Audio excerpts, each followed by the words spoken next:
Hello, welcome to episode 9 of the Cafe Genius Impresarios podcast. Today it's just me.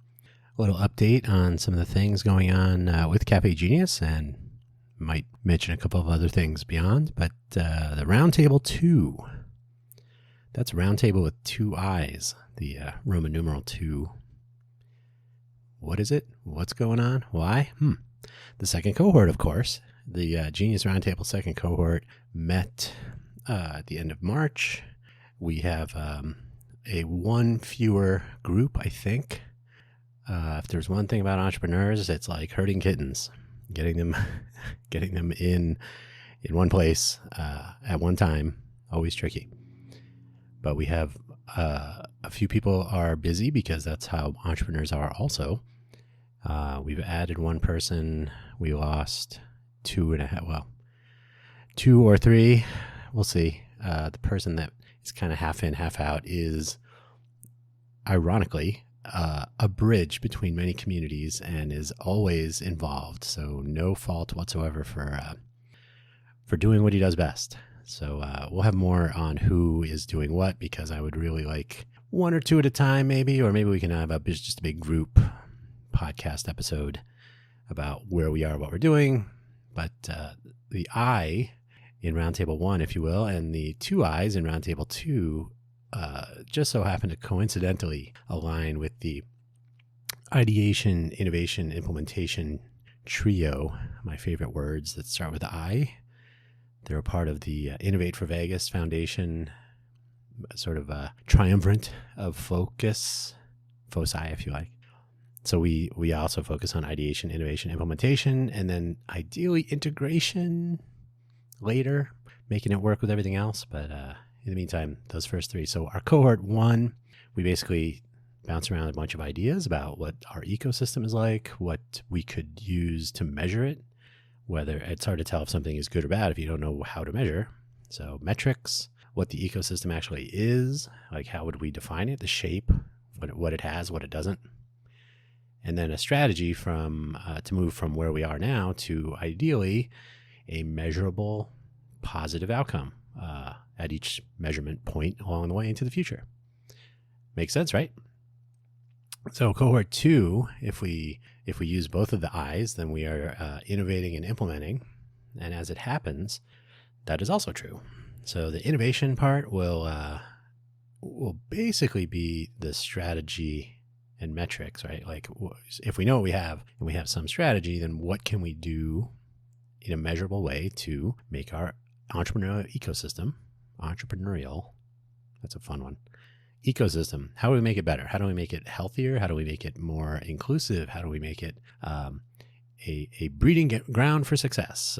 Not that everyone succeeds. I mean, that's really hard to do, but everyone should have a good shot at it.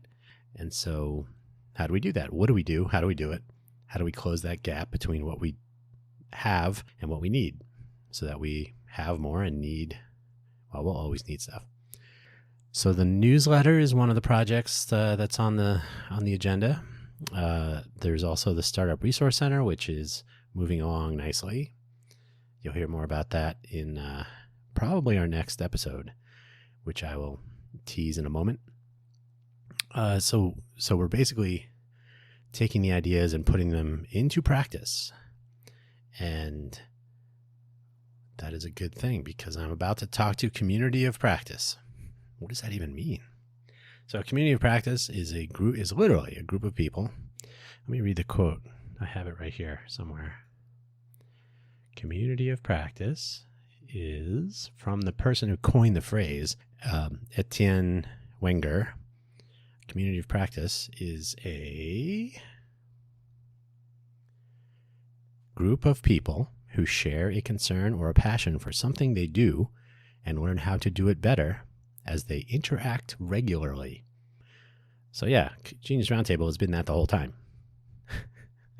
I actually came upon this term when I was putting together not just me myself, but I myself was reading about this when we were putting together the Innovate for Vegas Foundation. At the time, it was Code for Vegas, but we were putting this together, and I was looking at different ways of looking at interaction, getting groups of people to participate in events and projects and whatnot.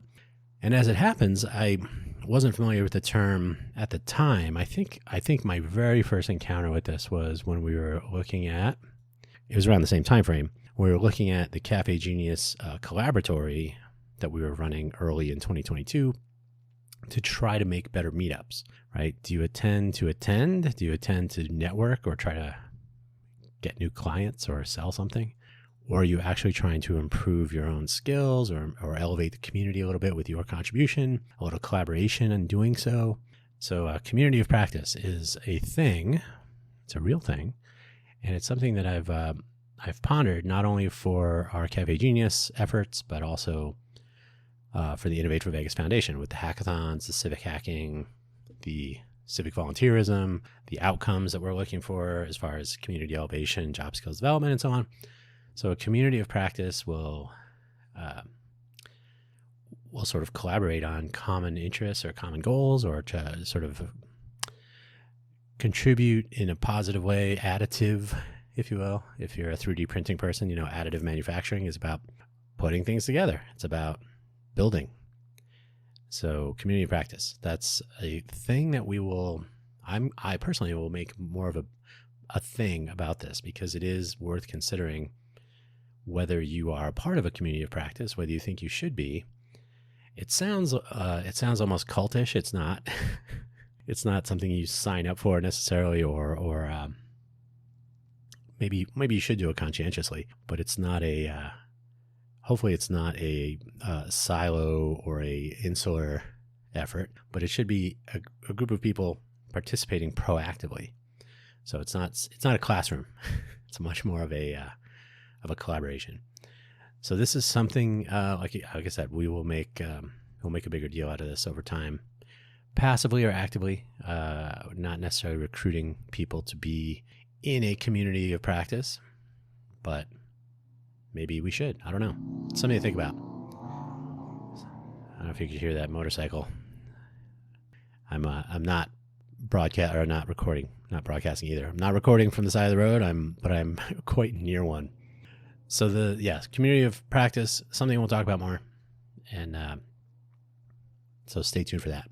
The Downtown Project retrospective, I keep talking about it. I've talked about it forever. A few important things have now sort of landed. Our resident data scientist, who is stepping away from our roundtable for the end of the first cohort, he's super busy. He's advancing his education. He's participating in various teaching and lecturing and meetup style events and gatherings. He's a busy person. So Matthew has composed a nice survey for our current entrepreneurial ecosystem, people participating in it.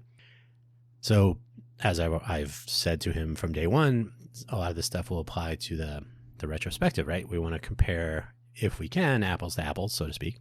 So some of the questions that we have in this survey that he has put into the survey are going to look back as well. So they're mostly about satisfaction and access to enabling items, right? So somewhat generic insofar as, or you could look at it as like a beginner, right? The beginning of a set of further questions. So we can apply that looking back as well.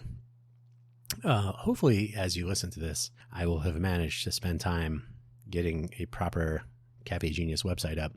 We need a point of synchronization, I suppose, something to point to and say, hey, here it is. LinkedIn doesn't cut it. Discord, obviously, dumb. I'm not a fan. Not a fan of both. LinkedIn, Discord, no.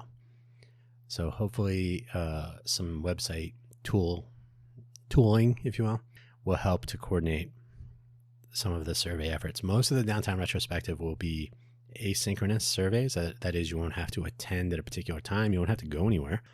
There will be no time limit. Probably spend the rest of the year, maybe even a little bit longer. So today is April 30th. So we'll extend the retrospective for as long as it makes sense. We'll try to figure out, if we can get 80% participation, there will be much rejoicing. But if we reach a point where a lot of people have kind of participated as much as they care to or can, it won't go on for infinite time, but it will be certainly for the rest of 2023. There will be no rush. And essentially, I'm going to get a drink here.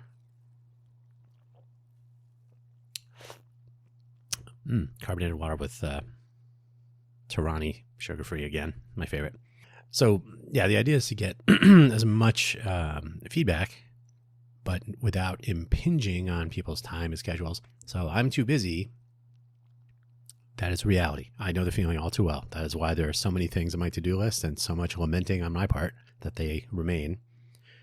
So when we start generating this survey approach in different individual surveys focused on different areas, we risk running into survey fatigue, which would be bad.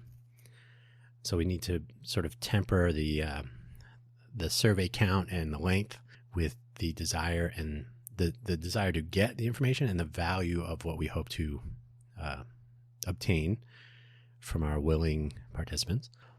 So these are important considerations. This is not something we're taking lightly. The people who have kind of raised their hand to participate in the early days will hopefully be reaching out to more of their friends. As I always say, I did not know anywhere near everybody. Certainly, a lot of people didn't know me. So if you see me posting on LinkedIn or sending you an email, you'll have no idea who I am and you will spam it. So these direct organic connections will be important. So there's a lot of pieces that are coming together. It's not something that should be rushed. There's no need to. The downtown project, the core of what we're looking at was, kind of came to rest in 2018-19 sometime, pre-pandemic. The pandemic has certainly changed lives for a lot of people. So we're not trying to hammer old wounds back into the limelight. I don't even know what that expression means, but we're not trying to make people remember things they don't want to remember. But at the same time, we're trying to create a constructive retrospective so that we can learn from it as we move forward. So it really does make sense. And I'm really glad that I've gotten some of the response I have so far from some of what I hope will be the sort of the cadre of outreach so that they can engage people that I don't know or don't know me, as I said. I'm really excited that Tyler Williams has kind of stepped up to participate, even though he just retired from Zappos a few weeks ago. Maybe almost 2 months ago now. But he was with Zappos for 12 years. He was an integral part of a lot of what was happening downtown. He's also a super guy. So really looking forward to his helping out to get the word out and lending some, I'm not going to say credibility because it's totally credible, but lending some familiarity so that people will say, oh, okay, I remember Tyler. And what is this retrospective now? What is this? Amy Groth, author of The Kingdom of Happiness. That's a partial title. I don't have it in front of me at the moment, but I've read the book. It's very nice, very interesting, very insightful. So Amy is in the early adopter group. Heather Wild, as many of you may have known her. Dylan Bathurst, who I'm totally fascinated by because he received funding and moved to California, which is something we talk about here every once in a while when people talk about exits or investor motivation and value propositions. Do people stay, or are they enticed to move away? What does it mean today versus pre-pandemic days, now that everybody's remotely working and so on? So I'm really happy to have Dylan taking some time. And I'm probably forgetting someone. Oh, Sean Looker, of course, my fellow board member on Innovate for Vegas, also around in the early days, joined Zappos from Amazon as part of the acquisition. And so he was around for a long time. And a lot of people know Sean. Sean knows a lot of people. Should be helpful. So not trying to sound like we're using people, but certainly lending their name and attention and participation will help to get actual useful information from a lot of people who have it. They have it stored away in their memories, their experiences, and it will be, I will even venture to say, invaluable to get some of the pixels in our big picture mapped out based on what we can get in response over the course of the year. So that's my pitch for the retrospective in this episode. We'll probably talk about it more when the proper retrospective is really up and running and we start to get some participation. I'm trying to imagine how we can best include people in discussions, whether it's a podcast episode or maybe we can do something like a Zoom call and we'll have actual, see some faces, some familiar faces for some and some new faces for others. So something like that. I think there will be a fun component or a deeper dive in some cases for people who want to participate like that. But hopefully very asynchronous survey will provide some value for us and will impinge minimally on time for them, those who can. Finally, trying to keep it short today. So finally, we have the Nevada Project. The part of the Nevada Project was a report that was created by Mo Collins from her company. I believe it's Entrepreneurial Communities. I'm probably getting that wrong. For those sticking it out to the end of this episode, I'll tell you, Mo and I will, per plan, have a chat in another episode coming up very, very soon. We have not recorded it yet as I'm speaking now, but to be recorded very soon and published very soon after to talk about the report. The report is available online. I've posted a link to the report in our show notes. By the way, our show notes are horrible, mostly because Spotify is horrible. I mean, it's not really meant for this.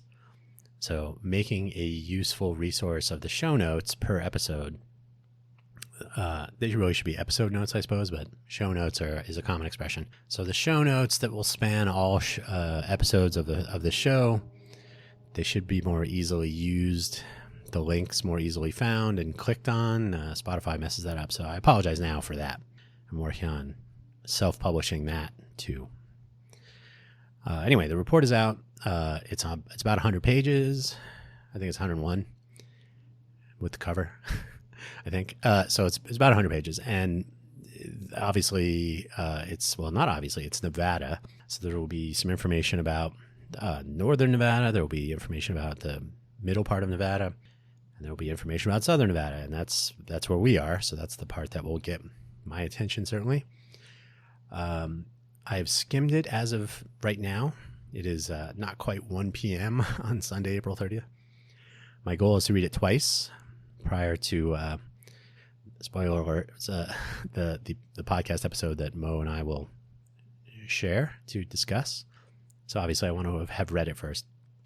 The skimming I did, though, there's a lot of elements that she has highlighted that really jibe with or align with our goals with Cafe Genius Roundtable, with the even with the pitch workout rooms and pitch practice, with a lot of the Innovate for Vegas projects, the approach we're taking to try to elevate the community, and then of course, most of all, for things I've talked about today, the retrospective will be a deeper dive into some of the origin story of our downtown-ish, not totally downtown, but downtown anywhere is usually a central geographical area.